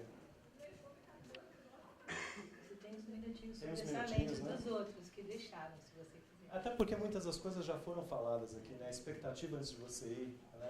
A grama é muito mais verde, né? Do outro lado da cerca. O meu primeiro ano não foi isso lá, realmente, né? Mas depois, assim, de batalhar muito, de insistir, né, na coisa, as coisas realmente começaram a fluir. Você tem várias ideias, né? Eu vou viajar muito, conhecerei muitas pessoas e lugares. Sim, né? Se você realmente souber como articular tudo isso. Eu viajei muito pouco ao lazer nesse período todo, mas muito a trabalho, né? Seja participando aí de congressos, entrevistando essas pessoas todas para pesquisa, fazendo cursos, né? Até estava me lembrando agora um outro curso que eu fiz também em Santa Fé, no Novo México, né? Parte da minha tese trabalhava aí com sistemas adaptativos complexos, né? Então, um dos desafios que eu tinha era olhar o Sistur do Mário Penny, né? E falar assim, bom, será que quando a gente fala de sustentabilidade, né, como é que a gente pode aprimorar esse sistema, como é que a gente pode rever alguns conceitos? Lá fui eu para os Estados Unidos ver, né, participar desse curso sobre sistemas adaptativos complexos. Muitos dos desafios, né, barreiras de linguagem, diferenças culturais, acadêmicas, medo do desconhecido, aversão a riscos, medo de começar uma vida do zero. Gente, eu já tinha apartamento montado aqui em São Paulo, já tinha uma vida toda esquematizada, de repente eu decido ir vendo tudo, né? Me deparo lá, de repente na Austrália, sem ter quase o que comer, né? Mas vale a pena, gente, não pode ter medo do desconhecido, não. E o próximo... E de oportunidade, gente, bolsas com as mais diversas finalidades. Vocês têm grupos lá que não são só de pesquisa. Vai dar uma consultoria. Vários designs, né, de bolsas diferentes. Mas assim, outra coisa que me ajudou muito lá são os grupos. Tá, gente? Tem grupo de pesquisa, grupo de leitura, grupo de suporte que vai te ajudar quando você estiver com saudade do país, quando você estiver desesperado porque as coisas não estão dando certo. Tem os grupos de esporte, os grupos de interesse específico, enfim. Tem muitas opções. Lembrem-se que há sempre muitas pessoas na mesma vibe que você. É muito difícil aquele caso em que você é o único estudante internacional. Tá? Geralmente tem pessoas do mundo inteiro que estão passando pelas mesmas coisas. Isso facilita muito, porque eles estão no mesmo barco que vocês. Né? E estejam sempre antenados, né? Não se atenham ao seu departamento da universidade. Tentem abrir bastante as portas, aqui dentro da USP mesmo, né? Visitem os outros departamentos, as outras faculdades, procurem saber o que está acontecendo. A gente tem um problema sério aqui na USP, que é a questão de distância, né? Esse campus é maravilhoso, porque ele é super arborizado e tudo mais, mas é tudo muito longe. Uma coisa muito bacana lá era que era um campus completamente enxuto, né? Era super apertado. Você saía de um prédio e já despencava no outro. Isso gerava assim, muita sinergia. Eu queria acabar, gente, com duas...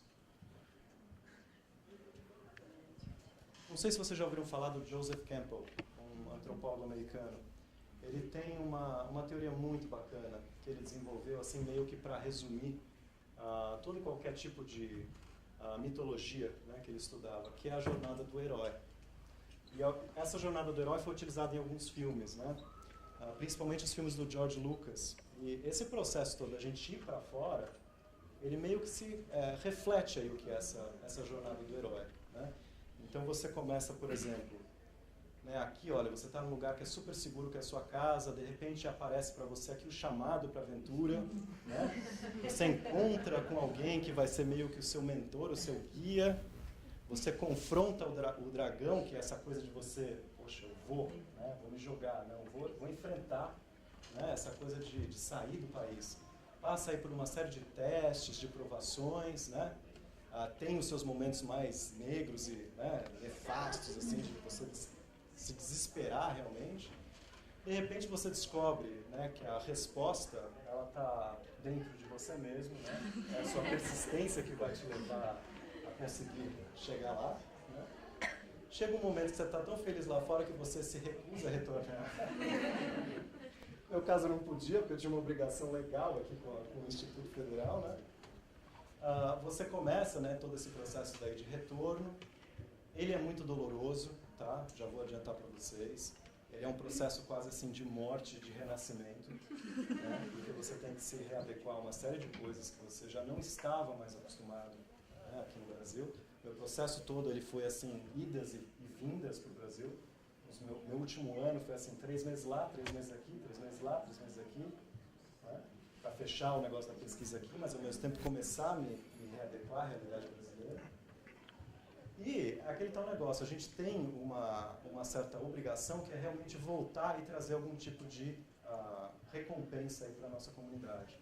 Né? E isso assim está sendo maravilhoso agora. Depois de quase 6 meses estando de volta, né, retomando as minhas atividades no Instituto, eu estou com uma energia assim absurda, desenvolvendo várias coisas lá. Coisas que antigamente eu nem pensaria em fazer. Estou levando agora um grupo de 20 alunos da minha disciplina de Turismo e Meio Ambiente para a Feira de Noronha. A gente vai ver em loco ali tudo que eu estudei. Pode pedir transferência da tempo. Poderiam ser possíveis. Conversei com eles, vimos lá alguns recursos da universidade, vimos lá o que era a disponibilidade de gastos deles. Enfim, está saindo a viagem, em setembro estamos lá. Então, é o tipo de retorno que você pode trazer, né, para a nossa comunidade local uma vez que você volta. E o Brasil realmente está precisando muito disso, gente. Então, assim, se joguem, tá? Mas voltem, né, como o Daniel colocou anteriormente. Muito obrigado, gente.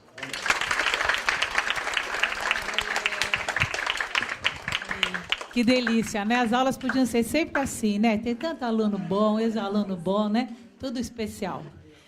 Eu quero agradecer muito, eu acho que a gente até economizou tempo, nós vamos ter bastante tempo para conversar com eles. Eu tentei fechar algumas coisas, eu achei muito, muito interessante, na verdade, sem a gente ter planejado, né? A Daiane, o Dani e o Léo passaram por experiência junto ao governo, né?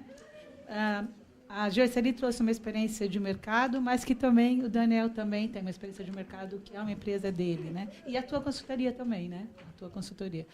E lógico, a gente está na academia, a maior parte deles passou pela educação, né? Então, o Zari trabalha com educação, ele fez doutorado já, o Daniel também, o Léo. E, na verdade, depois a gente conversou, a Gerseli, a Daiane e o Léo deram aula. Quer dizer, a possibilidade de ter uma língua, ou francês ou inglês, possibilitou, de certa forma, ir para o exterior. Também não foi o que você falou agora, Léo? Né? Então, assim, tanto a grana que você pode receber, como você já conhecer uma língua e saber bem, até para ensinar mais alguém. Né? Eu acho que essas coisas são comuns a esse grupo de pessoas que a gente convidou e responderam ao nosso chamado. Todos falaram, de uma forma ou de outra, de internacionalização. Podia ser o tema de hoje mesmo. Né? E eu acho que o que fica importante, e eu me coloco nisso também, fiquei 1 ano no Japão, bem tardiamente, não na fase jovem que eles estão, eu acho que nada do que for será do jeito que foi um dia, né? Eu acho que a gente sai casulo, fechadinho, né? A gente sai com o tímido como ele era, ou algum outro, a gente sai pequeno, com uma visão menor, e a gente volta borboleta. E a borboleta não cabe no casulo mais, gente. A gente vira cidadão do mundo, que eu acho que é isso que é o que a gente veio fazer, né? Eu acho que a gente brinca, quem faz turismo vem com uma malinha invisível, com uma mochila para viajar sempre, mas com uma busca de curiosidade, de novidade. Cada um pode escolher um lugar, ou vários lugares, ou estudar, ou ficar aprofundando numa cultura, mas eu acho que fica essa mensagem de todos vocês, né? Super obrigada. Eu acho que parece que a gente ensaiou, né? Mas eu acho que vocês falaram, deram um recado bacana para a moçada nova aí que está do 1º ao 4º ano, né? Super agradecida mesmo. Tá bom. E a gente tem que levar a sério estudar inglês, né? Todo mundo aqui estudou bem inglês. Eu já ouvi falar que aqui é o país que a gente mais aprende inglês e que menos sabe falar inglês. Triste essa notícia, né? Vamos aprender a ser. A gente arrasa nas línguas. Hã? Os franceses falam, nossa, brasileiro Lógico que eles só falam francês com sotaque, para os outros, qualquer país, eles falam francês com sotaque. Eu não sei se vocês, mas quando eu tinha a sua idade, eu já achava, né, que o Brasil com esses problemas, com essa coisa que a gente era autoestima lá embaixo. Sai lá fora, o pessoal tem um respeito, uma admiração, uma curiosidade pelo Brasil, pelas coisas brasileiras. O que eu encontro de gente... Eu nunca encontrei estrangeiro aqui em São Paulo, quando eu estava... Não sei como, mas eu não encontrava. E só essas semaninhas que eu estou por aqui, eu já conversei com mexicana no metrô, já vi italiano andando para te encontrar aquele dia, italiano, conversando. E o pessoal tem uma curiosidade, uma admiração, várias coisas positivas. Tem umas negativas também. Também não precisa esconder, tem problemas. E, ultimamente, o Brasil ficou na moda com essa coisa de emergente, o pessoal achando que aqui estava tudo pavimentado com ouro, etc. Né? Não precisa esconder a verdade, mas a autoestima nossa pode ser igual a qualquer um. Não tem melhor, não tem pior. Todo mundo tem problema. Em todo lugar tem corrupção. Em todos os países tem gente chata, tem gente corrupta, tem gente folgada. Né? Tem uns mais do que o outro. Tem diferença, não vou dizer que não tem diferença, isso é coisa para uma outra conversa. Mas pode se valorizar. Aprenda, né? A gente aprende, olha, tem humildade, mas não precisa ter baixa estima. Bola para frente. Eu acho que tem duas dicas boas aí, né? Primeiro, também tem que pegar o caminho da trilha, como preencher o formulário para aplicação. Mas ele já deu a dica que vocês podem se especializar, estudando bastante e tal. Falar línguas, estudar línguas, né? Então, acho que já tem duas dicas das boas, né? Aliás, a palestra da Thaís da semana passada, também ela deu um monte de dica para a gente. Quem estava na sala do primeiro ano, aí escutou também, né? Quem mais? Aproveitando que a gente estava falando de bolsa, eu queria saber como a Dani fez para se manter na França nos primeiros meses, já que só teve auxílio moradia, enfim. Mas, claro que, enfim, até hoje eu não tenho bolsa. E talvez seja até uma opção minha, porque se eu tiver a bolsa, eu não posso trabalhar. E eu sou o tipo de pessoa que não consigo ficar dentro de uma biblioteca, por exemplo, o dia inteiro. Eu preciso trabalhar. Mas também acho que depende do país, da política do país.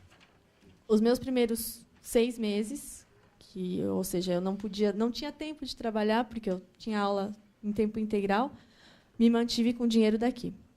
Então, uma opção é você buscar uma bolsa antes e ir com essa bolsa, que é possível. Não foi o meu caso, porque eu não fui atrás, pelo motivo que eu já falei.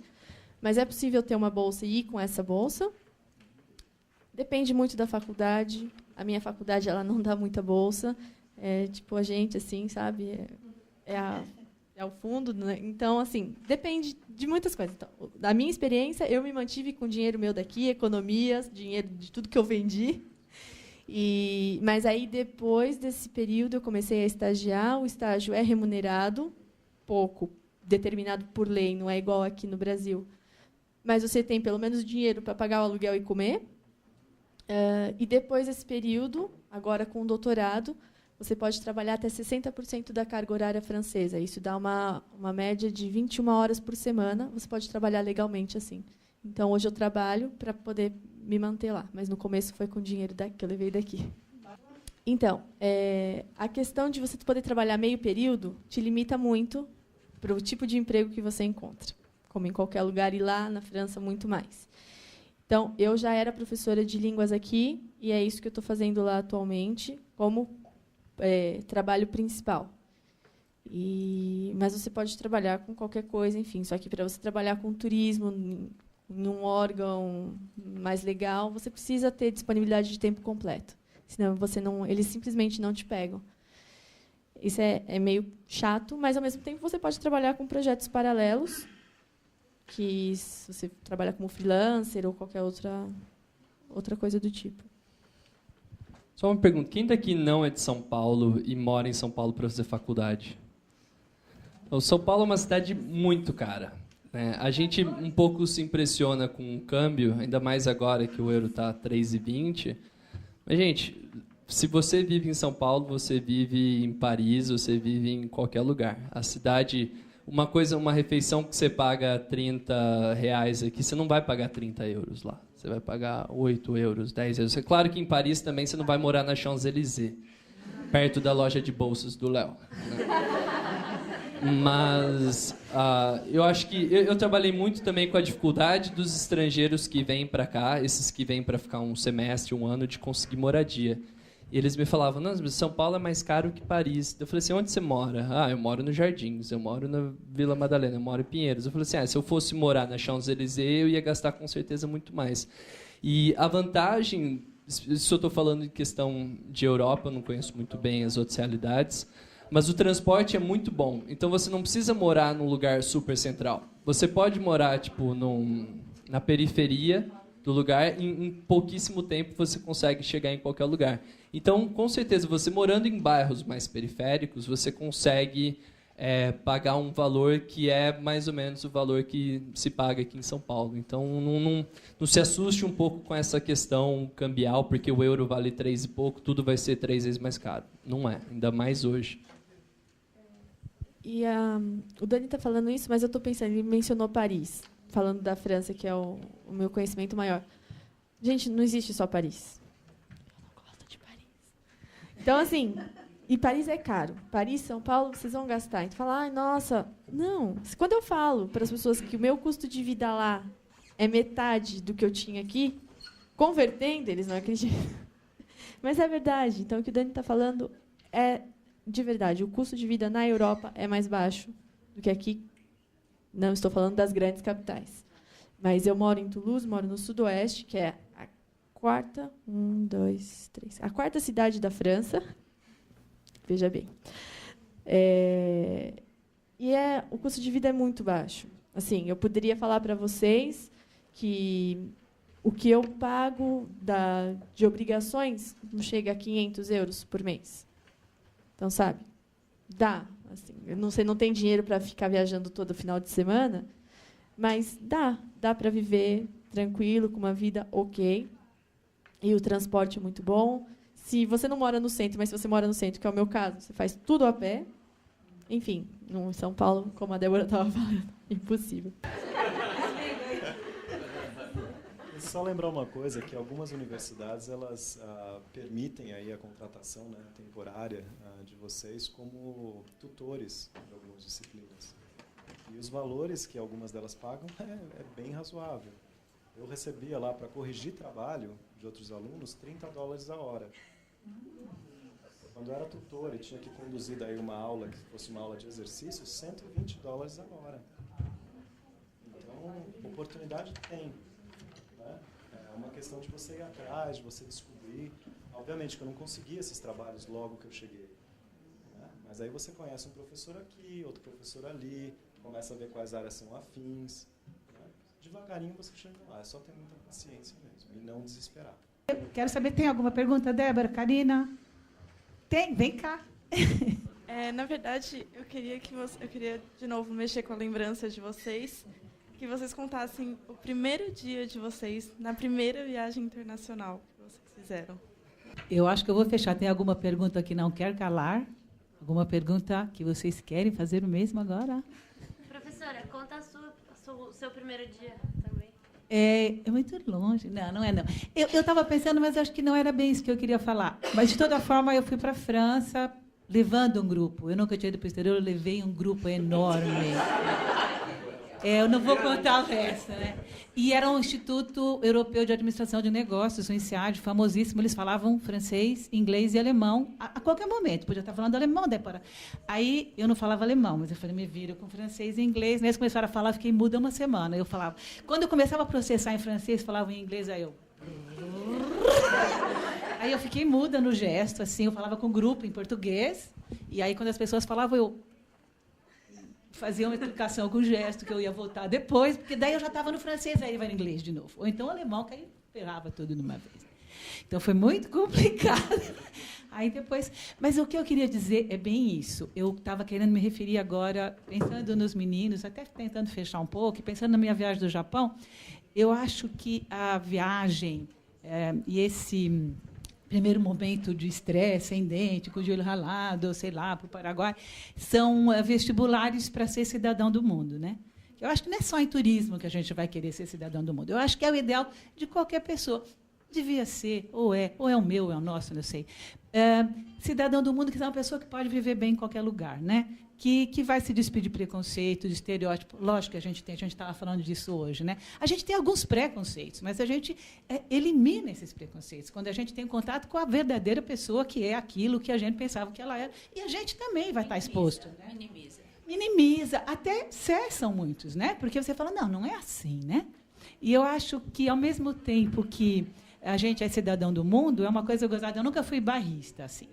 Mas, quando eu fui para o Japão, eu me senti tão brasileira. Eu levei bandeira, coisas verde e amarela, eu dava coisas assim, e eles me identificavam comigo, adoravam. Os japoneses amam. Você dá uma coisinha verde e amarela, eles guardam aquilo como ouro, né? Aí fala, nossa, o Brasil é legal pra caramba, né? Aquela coisa de autoestima. Então, foi uma coisa que me despertou lá. Ao mesmo tempo, me despertou um certo orgulho, ao contrário da baixa estima, a autoestima, de ser tão, assim, mestiça, né? Porque lá todo mundo é absolutamente igual, ninguém é diferente, né? Então, assim, eu falei, nossa, mas é tão legal a gente ser diverso, né? A gente ser qualquer pessoa, alto, baixo, loiro, careca, negro, né, de olho azul, pode ser brasileiro. E lá é todo mundo absolutamente igual. Ao mesmo tempo, todos os japonesinhos que são iguais e são diferentes de mim fisicamente, são tão iguais como pessoas, né? Então, eu acho que o que fica mais bacana, e eu acho que os meninos falaram disso, e eu estou meio que fechando nesse sentido, é a gente se conhecer. Aquela coisa da identidade só se dá quando a gente conhece o outro, né? Eu não posso ser eu se eu não tenho um outro de referência, e eu sou o outro para ele, né?